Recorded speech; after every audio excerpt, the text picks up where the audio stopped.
Por un tiempo, más precisamente en la época de los 90, la animación en el cine y las grandes empresas estaban experimentando una competencia más a la par. Ya no solo se trataba de Disney, sino que ahora el abanico de creativos con el tiempo se volvió más grande. Se notaba un gran entusiasmo por ofrecer nuevos proyectos, ideas y perspectivas de conceptos pasados usando a la animación como medio expresivo.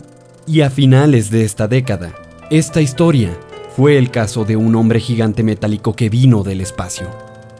En términos externos concernientes a la película en sí, es imposible no apuntar la participación de Brad Bird como director. No puedo evitar pensar que este animador y director sufrió de un golpe de suerte. Y no lo digo como algo negativo, sino al contrario.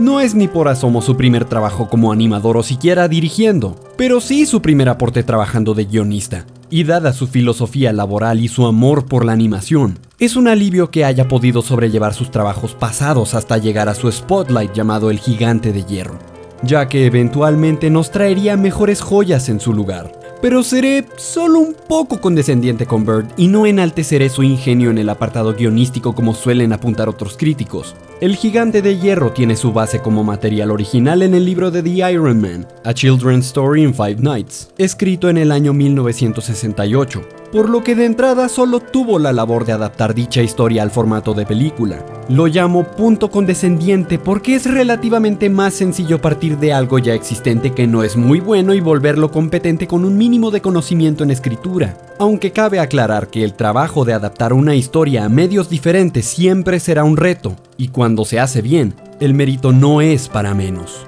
Pero habiendo leído el libro, si así se le puede llamar, después de todo es un libro infantil, se puede apreciar que las semejanzas son solo en concepto y en ciertas escenas puntuales. Pero sus personajes, así como su flujo narrativo, son distintos. Conclusión, la película es 1000 veces mejor. Mejora con creces en tono y argumento sin interrumpir la narrativa comparándola con la mayoría de adaptaciones literarias infantiles con un narrador contando lo obvio como es típico de Dr. Seuss. Sus diálogos son tratados con naturalidad, no hay personajes apuntando obviedades a cada momento, o bajando el nivel de las conversaciones para que los niños puedan entenderlas. Queda claro que la película es de tono infantil, pero no tiene ese enfoque particular especial a los niños, y no es lo suficientemente colorida o suave para repeler al público familiar. La animación y movimientos del gigante son algo también a resaltar. El personaje está generado en animación por computadora. Sus dimensiones, formas y movimientos son en 3D, pero el coloreado es en 2D de forma tradicional. Por lo que aunque es perceptible, no resulta incómodo y se acopla bastante bien al resto de fondos sin desentonar con los demás personajes cuando interactúa con ellos. Fue una novedad en su animación desde el storyboard cuando las primeras versiones de After Effects aún eran muy nuevas para producciones de cine. Siendo el gigante un extraterrestre, que resalte su personaje con este experimento, combina con su papel de descolocado.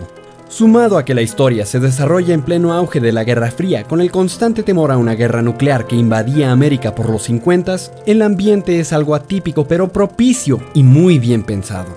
Claro que esto no es profundizado, pero es crucial para el desarrollo de la historia. Si fuera en pleno periodo de la Primera Revolución Industrial o incluso en tiempos de las 13 colonias, probablemente hubiera sido muy difícil tener un final conclusivo para los protagonistas tratándose de la magnitud de lo que implicaría un extraterrestre gigante de metal. Hogarth y el gigante tienen una química nada sorprendente pero igualmente conmovedora. Son roles vistos, pero no típicos, de inocente e ignorante a la par. Ambos lo son, y terminan aprendiendo las virtudes del otro con dinámicas del día a día como lo son el jugar, contar historias, charlar del futuro, etc.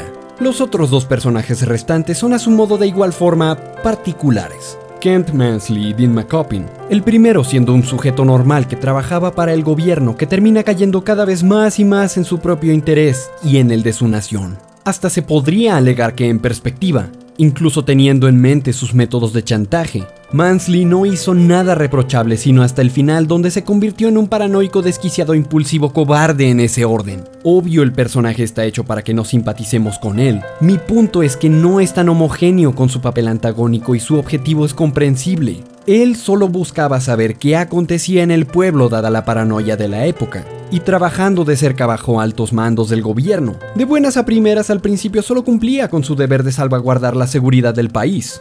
Por otro lado, pese a su carisma, Dean no tiene mucho que ofrecer salvo ser la niñera. Sí, tiene personalidad, su tono cómico no es seco, y hasta es referenciado actualmente por algunos de sus diálogos, pero es el más reemplazable de todos. Su participación más importante se limita a dar refugio al gigante. No digo sea un completo despropósito, evita ciertas catástrofes y su perspectiva brinda información vital cerca del desenlace, pero un poco más de participación de su parte no hubiera estado de más. Hoggard y el gigante son el centro de atención, los cuales son usados para explorar ciertos temas en el proceso, siendo los más recurrentes la búsqueda del propósito, la implicación de vida, el alma, temas incomprensibles pero de interés para el gigante. Y siendo él una máquina, se ve hundido en estos conceptos con la catarsis que sería el propósito del mensaje final de la película, la decisión.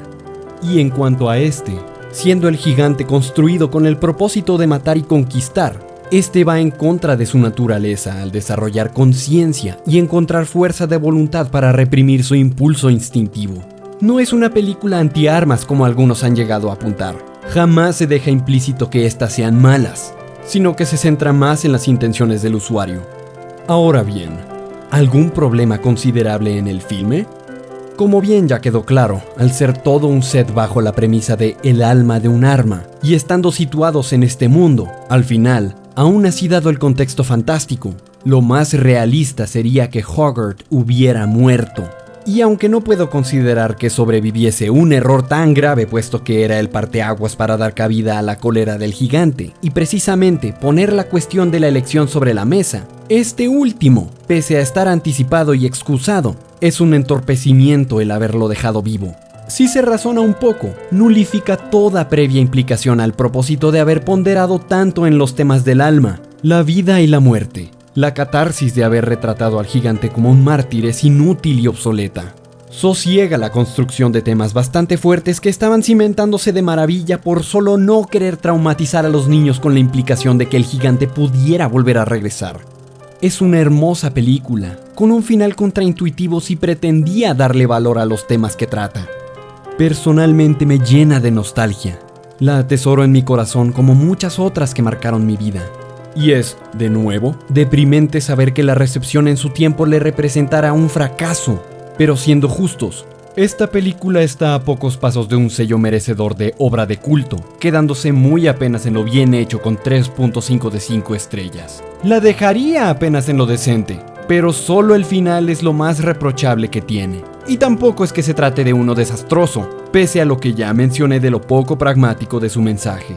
Aún así, la recomiendo con creces. Sus relaciones, así como los mismos personajes, sobrellevan una muy buena química de principio a fin, explorando la temática extraterrestre de una forma inocente, graciosa y amena, volviendo la experiencia como si de un cuento de hadas moderno se tratase.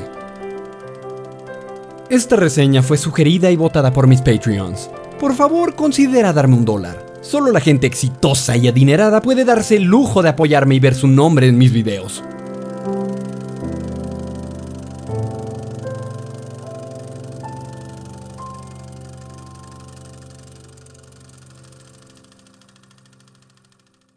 O al menos le harás creer.